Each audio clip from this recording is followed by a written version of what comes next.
Welcome back to another episode of the Life in the Right Lane podcast. Nicholas and Victoria here, and we switched sides, so this is kind of weird. It's like like a whole how new you world say over my here. name first. That's really nice. I'm being respectful. Thank you.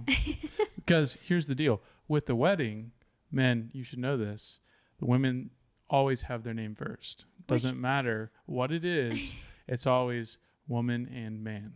The whole time, though, I was like, why?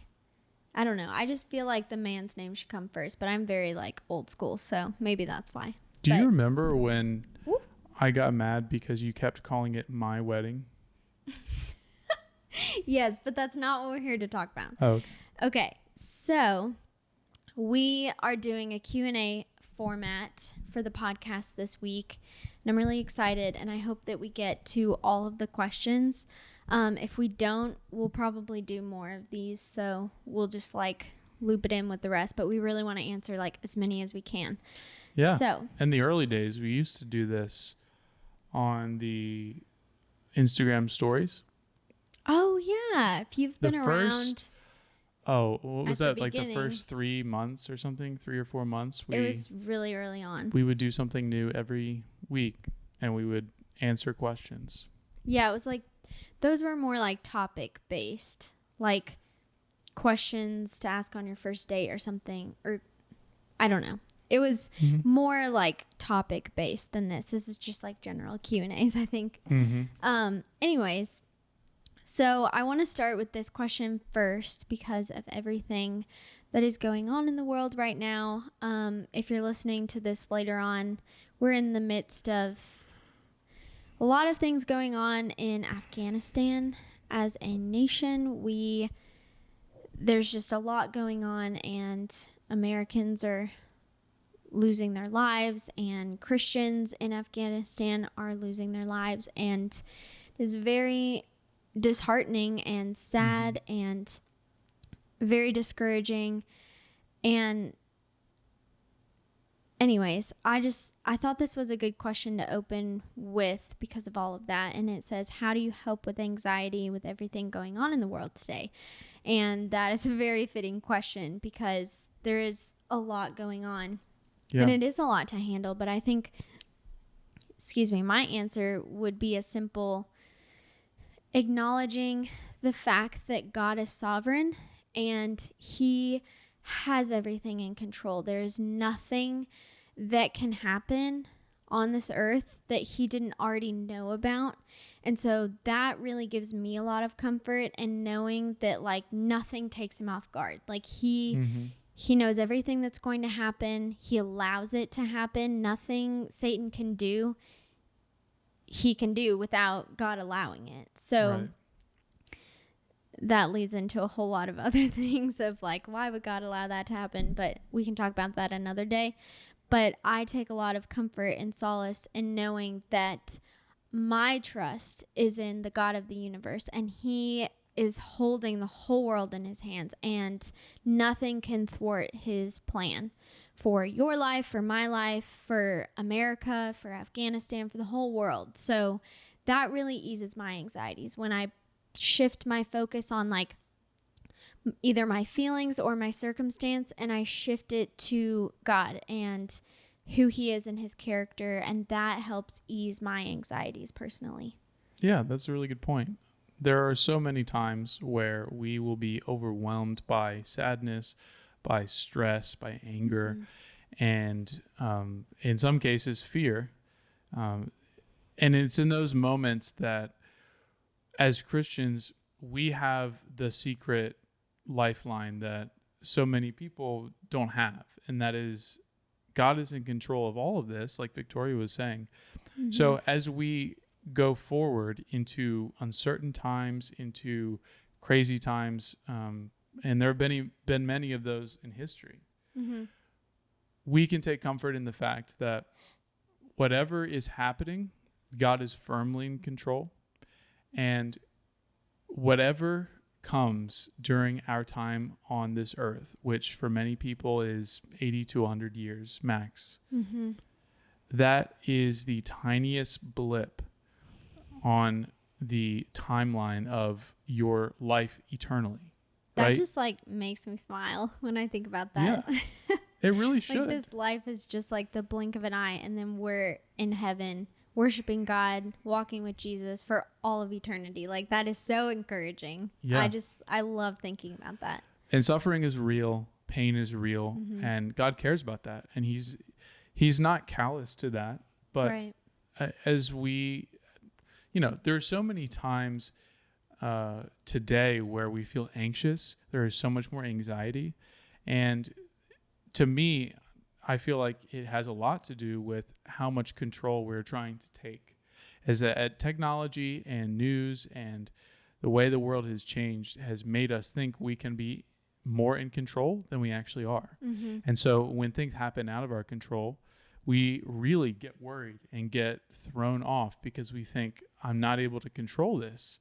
And then we start feeling that anxiety. I always use the analogy of sitting on a plane. You've never been to pilot school. You've never understood how to fly a plane. You sit in the back row of the plane. You're just a passenger. And you spend the entire time concerned that you don't know how the pilots are going to get the plane where it needs to go. And you really can't do anything about that. You don't know how to fly a plane. The pilots do. And in fact, they're in control. And you are pretending like you are the one trying to control the plane. Well, you're not in control at all. And that's also a burden that you're not meant to have. Like that weight is on the pilot, not you. Right. Exactly. It's not meant to be on you. And that example is nothing compared to what God is. God is the particles holding up the plane. God is the particles in your seat. Like there are so many things that he is in control of that we don't even think about. So I know it's really hard. Anxiety is not easy, and it will not necessarily go away, but it can be made better because we continue to cast those cares on the Lord and remember that ultimately, take a step back. It doesn't matter what happens to us in this life. This is not all we're living for. And so we need to remember the scope and the breadth of things as opposed to being small-minded and zoomed in. Right. Yeah. Thank God for that we're not just living for this life. Okay. On a lighter note, let's just come back down. Come down. Land the plane. Sweet or savory? Sweet or salty? Sweet or salty?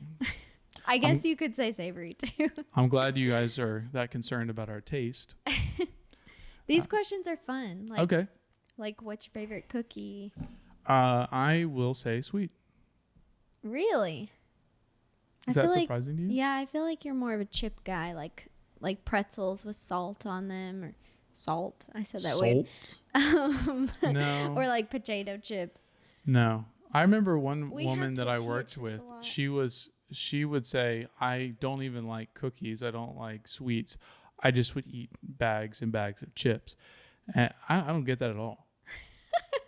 I like water too much. So it just makes me really thirsty. Sugar makes you thirsty too. Yeah, not as much. Okay. Well, I would say sweet too. I love sweets. Ice cream is always in this house. I had a lot of cavities recently because of all the candy that I ate. And also I hadn't gone to the dentist in a little while because of insurance things. So go to the dentist, folks. And if you have candy, if you eat candy, especially like hard candy, brush your teeth right after. The dentist told me you're supposed to do that. I didn't know that. I thought you brush your teeth in the morning and you brush your teeth at night. But apparently you're supposed to brush your teeth right after you have like a really sugary candy too. I definitely had some candy corn before this episode. I'm a little bit worried now. So basically a cavity is forming. Yeah, basically my teeth are falling out at the moment. Okay, next question. Guy with qualities I want in husband and dad pursuing me, but I'm not attracted to him. What do I do? This is a really good question. That is a good question. I think, okay, let's back up. I think it starts with, I just lost my train of thought. It'll come back. Okay, then I'll start. The biggest thing that you have to understand when you're looking for someone is that there are things that will fade and there are things that will not. But there's two sides to the equation here. One side is the character part, which sounds like this fine gentleman has. And that is very difficult to find. So it really should weight higher. If you're doing it on a weighted scale, that should be higher. However, it does no good if there is no chemistry in your relationship. Mm-hmm. Think about the fact that you're just going to be hanging out and doing life with this person for days, for weeks, for months, for years, for decades. I mean, if you they don't can't like gross them, you out. if But you're if it's just... if you are repulsed by the sight of that person every time you wake up daily, I don't it's think not the that's right what she's relationship. saying. But I'm reading between the lines. I think. No, I'm just kidding. I mean, I agree with you. I think that the good qualities, the godly qualities, the good character that he probably possesses, those things are weighted so much heavily. And that's what you really need to focus on. And who knows, those feelings of attraction may develop over time as you begin to allow yourself to love just who he is and his personality and who, like, how God is shaping him and who God has created him to be. It could come with time. You might just have to give it some more time if you're dating or if you're, I don't know, going on dates. But yeah, I just think I'm more on like the side of feelings and physique fades and attraction will wear off. Like, even if you were really attracted to someone, our feelings are like this, and you could be up and down with someone and think like they're ugly the next minute, you know, like, so I don't think so much weight should be put on that.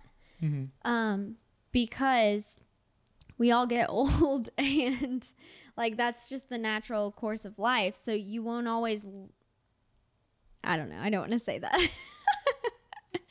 I was gonna say never mind. But I don't think that that's the most important thing. Just like sex is not the most important thing in a marriage. Like, young engaged couples have this notion, and I think we even did too, that like you have all this free time to like do that all the time, and you really don't. And like, life happens and so many other things you have to be doing with your partner besides being intimate with them. So I just don't think attraction is like the number one thing that you have to have, but it is very important, the chemistry part of that. Yeah, sometimes attraction is not physically, but it's emotionally, relationally. If you can't have a conversation with the guy, probably not the one for you. I know a lot of people that the way that they talk about their husbands and their partners, it doesn't sound like they really jive well together. Jive is a very old term. I don't know why I said that. But it makes me sad because you really do want to marry your best friend. So apart from just physical attraction, are you attracted to their personality? Like, do you guys get along together? Do you love hanging out together? Even if you don't have the same hobbies, like, do you just enjoy each other's company? Like, I love doing life with Nicholas because he's just so fun to be around. Like, our personalities just mesh so well together. So that is very important, chemistry, just in general. Okay. Next question. Let's see. Okay. What worldly desire has been the hardest to overcome? This is a really good one. You start. Me start? You start. Okay. I think I would have to say storing up my treasures on earth has been really hard to not do. Sometimes I put too much weight in things and having nice things, wanting a nice home, like getting nice clothes, like having nice things, I guess. And that's not, having nice things is not a sin, but it can be a sin. And so I think where sometimes that takes precedence in my thoughts, and I'm thinking adding things to my cart instead of focusing on the things that are above and the things that are to come and storing up my treasures in heaven. That's really hard. So just like vanity, I guess. No, that's more of physical appearance, isn't it? Vanity. Yeah, I think you said it best. Material things. Materialism. Materialism. That's a good point. Yes. Okay. What would yours be? Mine would be, I value time a lot. And I was thinking about this the other day. The love languages, I noticed that the two that I value the most are quality time and acts of service. And it's not necessarily I am excited by someone did this thing for me and now I don't have to do it, but it's that they would take the time to do that for me, that they would use part of their time that they were given and do that selflessly for me. So because your time is so important to you. Right. So I'm realizing that time is something that I value greatly. I have a lot of things I'm interested in. I have lots of little passions that send me on so rabbit true. trails. It's so true, y'all. Yes, I'm a passion addict. You like to know about a lot of things. It's endearing. But yes, that too can turn into a sin when it becomes an idol. Right. Life. I'm pursuing things that don't necessarily put God first. And it's a pursuit of knowledge. It's a pursuit of being excited about whatever it is I'm doing. And it's not, it's taking time selfishly. And so that's been something that I've really noticed that I can't do. I can't use my time selfishly, because as soon as someone starts to encroach onto my time, I start to get really angry with them. I'm not loving. There are a lot of things that I notice that really are not godlike in me when time is involved. I wonder if other people are like that. Other like just doers me. And learners. It's just me. I'm the only one like this in the history of the world. Well, I'm just thinking, like, I meet a lot of people who are very passionate about one thing, but there aren't many people I know. I'm passionate about passions. If you're like Nicholas, let us know, because I would love to meet another person. Yeah, if you like to learn new things, let me know. A lot of new things. Let me know. I'd love to learn about it. You're killing me. Okay. It's something about this chair. See. Yes, it is. Okay. When your parents don't totally agree with the principles that your boyfriend has, how to show them that he is faithfully right without scaring them. So I think it's important to note that she's probably referring to like really good godly principles and morals that he has. Yeah, we'll make that assumption. And perhaps that means here's a guess. Maybe it means that he believes in the woman's role as the head of the household in terms of like raising a family. And maybe her parents are thinking, no, she has to have a career. There are many things that biblically do not jive with the world. That's the second time we've used jive on this episode. You only said it because I said it. Maybe. In this scenario, there's a couple of key things that are missing, and I know Instagram is not the best place to ask a long-winded question, but we would need to know, okay, are these principles biblically based? Are they principles that if you're sharing them with your small group at church, with your pastor, with your mentors, that they would agree and say, yes, these are good principles? Mm-hmm. If that's the case, then your parents, they're sinful people too. And as much as we need to respect our parents, at the end of the day, it's your life. And so if you are moving closer to Jesus, you may leave family behind, and it's unfortunate and frustrating for some people. Some people get like completely cast out of their family because they move towards Jesus and their family doesn't like that. Right. And you have to be prepared to do that, because this is a direction worth pursuing. But if his principles are questionable and your parents are strong Christians and maybe you just want to agree more on his side, then really spend time with other people and try to understand where your parents are coming from. If other people are starting to feel that way too, then you should take a second to think about that. It's probably not something that you just need to gloss over. You may still decide that you agree with him, but take some time to think about it. But yeah, that question missing a little bit of context, but important to really bring people that you're dating around your friends, family, mentors, so they can evaluate and help you evaluate. Yeah, that's a good answer. Okay. We've got a couple more here we will get through. What is your favorite thing about living in Nashville? What is it? Oh, you want me to go? Yeah. Okay. This isn't like necessarily, what's the word? Just associated with Nashville, but the area that we live right south of it, I love the rolling hills. That is the thing I love most about living here. It's not like the sights and the attractions and all the places you can go as a tourist or all the music. It is the hills that surround where we live. It is so beautiful. And I have to admit, and I love trees, so that's nice too. And it's green and luscious and pretty. But I took this terrain for granted until I went to Colorado several years ago. And I realized not all of America, and I knew this, but it just like hit me like a ton of bricks in that moment, that not all of America has these like beautiful rolling hills, like not mountains, not flat, but just subtle enough, just big enough, but not like too big to drive up. I don't know. I just love it.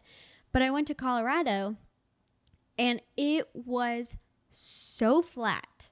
So flat. It's so funny because they have mountains. I know. But then you look across and you see the big mountains, but you also like see all these towns, and they don't really have trees like in the plains. So we literally... The plains don't really have trees. What?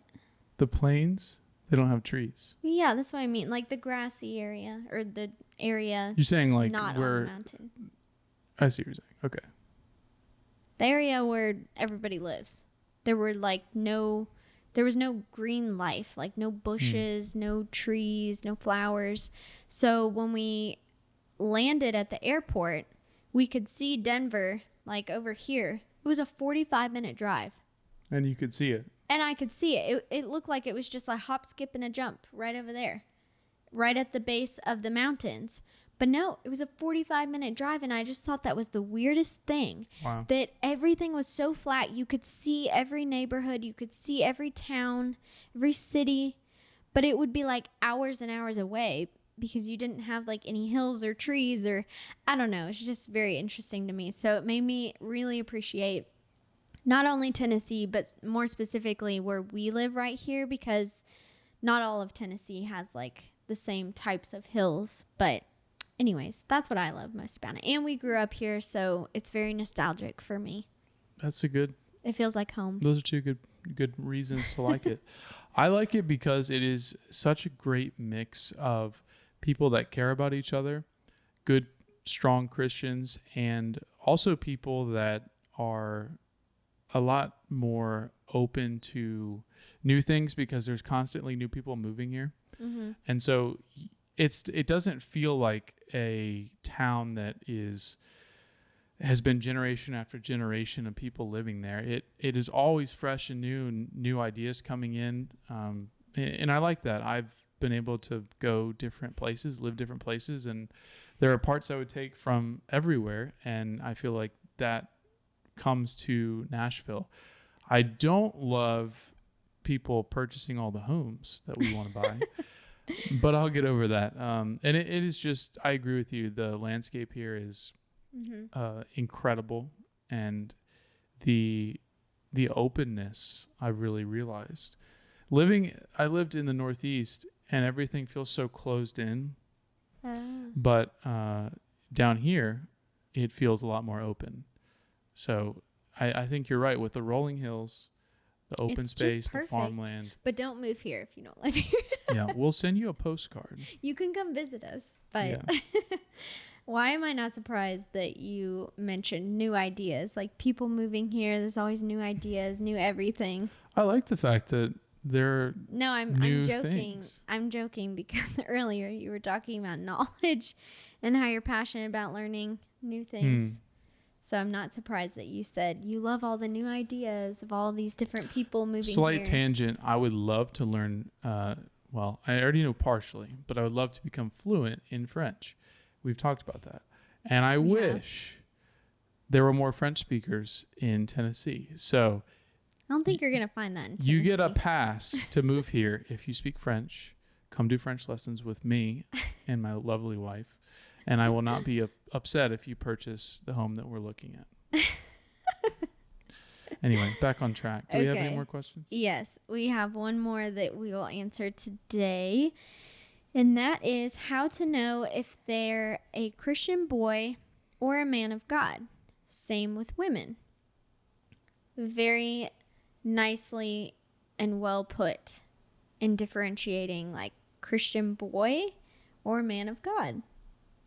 I like how they put that. That's good, yeah. Simple answer would be to look in scripture. There's a ton that specifically the Gospels, I think, talk about with marriage and the role of a woman and a man and how they are to be in their faith and to one another. Mm-hmm. But for a super, super, super simple answer, Matthew 7, I believe it's 15 through 20. I'll read it real quick if I can find it. Okay. So Jesus, I believe it's Jesus talking here. My Bible doesn't have the red letters, so I'm just guessing here. But he's talking about false prophets in this specific passage, but I think it translates to all people and knowing just their character and their heart and how they are living for the Lord and if they are living for the Lord. So it says, be on guard against false prophets who come to you in sheep's clothing, but inwardly are ravaging wolves.